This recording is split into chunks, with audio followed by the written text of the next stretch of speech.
उनके गुरुजी जो थे ना, जिनके भभूत से ये पैदा हो गए, वो भी गाय के पीछे, वो कौन थे? मत्स्येंद्र नाथ। मत्स्येंद्र नाथ जी की कहानी जानने के लिए हम लोगों को बिल्कुल दूसरे रेल में ही जाना पड़ेगा, जिसमें शिव जी और पार्वती जी रहते। तो पार्वती जी डर गई देख करके उनको। शिव जी ने ना बहुत सारी मुंड की माला धारण की थी, लेकिन तुमने बिना इजाजत से मेरे सुना है, तो जाओ मैं तुमको श्राप देता हूँ कि ये तुम भूल जाओगे। अब आप गोरखनाथ जी की कहानी, कौन सी? पिछली बार वाली जो? हाँ नहीं तो वो वाले अभी नहीं सुनाएंगे। तो यार क्या अधर में लटकाएंगे हमें? नहीं, हम उससे पहले ही कहानी सुनाएंगे। मतलब पहले आपने, फिर प्रीक्वल, फिर सीक्वल। अब देखिए, ये इसलिए आपने वो देखा है स्टार वॉर्स? नहीं, उसका क्लाइमेक्स पहले आया था और उसके एक्चुअल जो प्रीक्वल्स थे वो बाद में बनते रहे 20 साल तक। एक अभी सीरीज आई थी नेटफ्लिक्स पे, जिसके अंदर 7 या 8 एपिसोड थे। आप किसी भी एपिसोड से स्टार्ट करके कोई भी एपिसोड किसी भी ऑर्डर में देख सकते थे। तो ये इसी टाइप से स्टार्ट कीजिए। तो अब प्रीक्वल पे आते हैं। अच्छा। कि उनके गुरुजी जो थे ना, जिनके भभूत से ये पैदा हो गए, वो भी गाय के पीछे, वो कौन थे? मच्छेंद्रनाथ। मत्स्येंद्रनाथ, ये नाम याद रखिए। मत्स्येंद्र नाथ जी की कहानी जानने के लिए हम लोगों को बिल्कुल दूसरे रेल में ही जाना पड़ेगा, जिसमें शिव जी और पार्वती जी रहते। एक दिन पार्वती जी अकेले बैठे हुई थी, शिव जी गए थे ध्यान करने, या जो भी करेंगे, जो भी शिव जी करते हैं वो अपना करके आ रहे थे। तो जब आए तो पार्वती जी डर गई देख करके उनको। शिव जी ने ना बहुत सारी मुंड की माला धारण की थी, और बिल्कुल मतलब उनका ड्रेस जो था वो बड़ा अलग तरीके का था, जैसा कोई भी पूछ सकता है। जैसे पार्वती जी मेरे ये क्या पहन के घूम रहे हो? कुछ बोला नहीं शिव जी ने। तो फिर उन्होंने कहा कि और ये किसका मुंड इतने सारे तुम लटका के, मुंडों की माला वो शिव जी पहन के घूम रहे। शिव जी कहे कि जानती हो किसके मुंड है ये? तो पार्वती जी बोली नहीं, बोले तुम्हारे मुंड है। पार्वती जी कहते मेरे मुंड है ये? बोला हाँ, ये इतनी बार तुमने जन्म लिया हुआ है और हर बार तुम्हारी मृत्यु हो जाती है, और उसके बाद शमशान से मैं तुम्हारा मुंड लेके आ जाता हूँ, तो you are very close to my heart. तो मुंड जो है वो मैं लटका कर रखता हूँ, तो I feel very close to you. तो पार्वती जी कहेगी आई थिंक मतलब कोई बेटर तरीका इवॉल्व करिए इतना क्लोज टू हार्ट रखने के लिए। तो शिव जी कहे कि भाई यही प्रोसेस है, मैं अमर हूँ और मैं तुम बार बार जन्म लेती हो, तो इसको तो भाई चेंज नहीं कर सकते ना। तो बोले कि नहीं तुम चेंज करो। बोला कैसे? आप मुझे बताइए कि अमर होने का क्या तरीका है। तो शिव जी कहे कि ये तो बड़ा मुश्किल सवाल तुमने पूछ दिया है, लेकिन ये तो मुझे जानना ही जानना है कि अमर होने का। अब मुझे वापस से ये मृत्यु और जीवन का चक्र नहीं और माला में हिस्सा नहीं बनना। हाँ, अब ये वाला नहीं ये बहुत सारे हो गए, अब ये वाला नहीं भाई।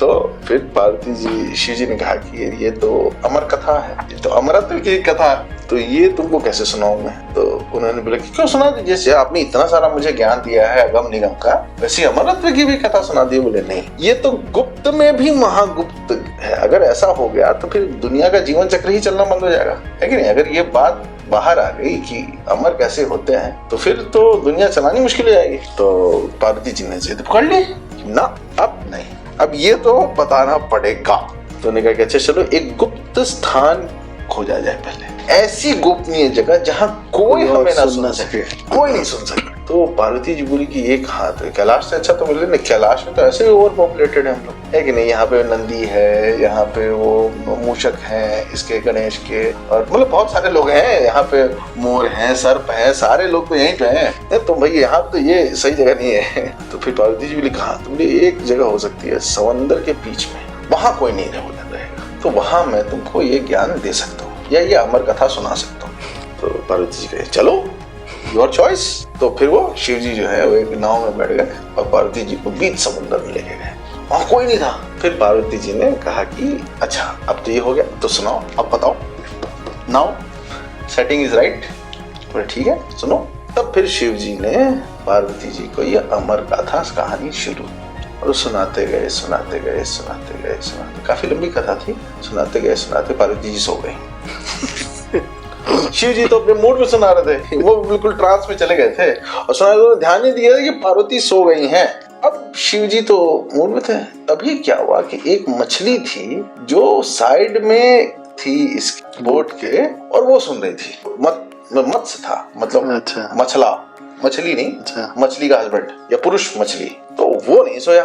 तो वो देखा कि अरे ये तो पार्वती जी सो गई, अब आगे की कहानी कैसे पता चलेगा। तो उसने कहा कि एक ही तरीका है क्या, तो कहानी जब भी कोई सुनाता है ना दूसरा हुंकार भरता है, तो वो लगा हुंकार करने। और शिव जी पूरी कहानी सुनाते गए, पूरी कहानी सुना रही है। तब उन्होंने कहा, तब पार्वती अब तुमको तो पता चल गया। पार्वती जी उठी है, बड़ी बोरिंग, क्या पता लग गया। 3 घंटे की पिक्चर से लंबी हो गई, तो कौन सी पिक्चर थी भाई। तो बोली क्या सुना रहे थे आप? अमर कथा सुना रहा था। अच्छा क्या हुआ था उसमें? तो तुम्हें सुना ही नहीं? तो हुंकारा कौन हुआ? हाँ, तो पार्वती जी बोला नहीं मैंने तो नहीं सुना। तो देखी थी हुंकार कौन भर रहा था। तो शिव जी ने तुरंत जो थे वो पानी में कूद गए और उनको मछली पकड़ में आ गई। और उन्होंने मछली को पकड़ा बाहर और पूछा कि ये बताओ कि तुमने ये पूरा सुना? तो मछली ने बोला हाँ हमने तो सुन लिया। यस। तो बोले कि तुमने तो बिना मेरी आज्ञा की कथा सुन ली? तो बोला तो कहा कि देखो ये कथा इतनी ताकतवर है कि ये तुमको असीम ताकत, आध्यात्मिक भौतिक हर तरह की ताकत तुमको मिल जाएगी, लेकिन तुमने बिना इजाजत से मेरे सुना है। तो जाओ मैं तुमको श्राप देता हूँ कि ये तुम भूल जाओगे कथा। तो मछली ऐसे देख रही है। तो फिर उसने हाथ जोड़े, अब जैसे भी जोड़े फिंस जोड़े, और उसने कहा कि अच्छा अब आप तो दयानिधान भोलेनाथ हैं, तो अगर मैं भूल ही जाऊंगा तो फिर जितने भी सृष्टि में जीव जंतु हैं उनका कल्याण कैसे होगा। तो शिव जी को दया आ गई। उन्होंने कहा कि भाई इसकी तो कोई गलती है नहीं। तो शिव जी ने कहा कि ठीक है तुम भूल जाओगे, तब फिर तुमको कोई याद दिलाएगा।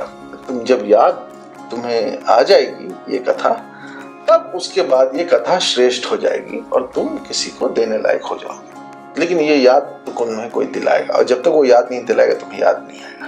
तो बोले अच्छा ठीक है। तो वहां से वो मछली जो थी वो फिर आई समुद्र के किनारे और मानव रूप धारण कर लिया। अच्छा, तो वो हो गए मत्स्येंद्रनाथ।